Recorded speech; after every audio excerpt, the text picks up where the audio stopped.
Welcome viewer, I am Murugan S. This video tutorial describes, fix blank preview screen and black screen problem on Camtasia Studio.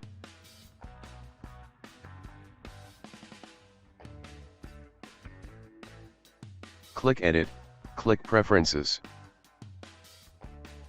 Click Advanced. Select Use Software Only mode.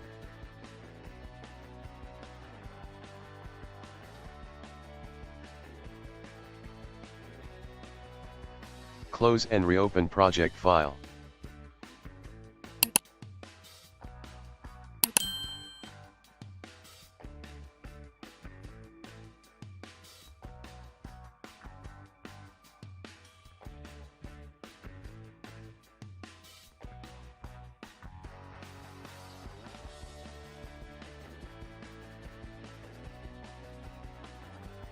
I hope this video tutorial helps to you.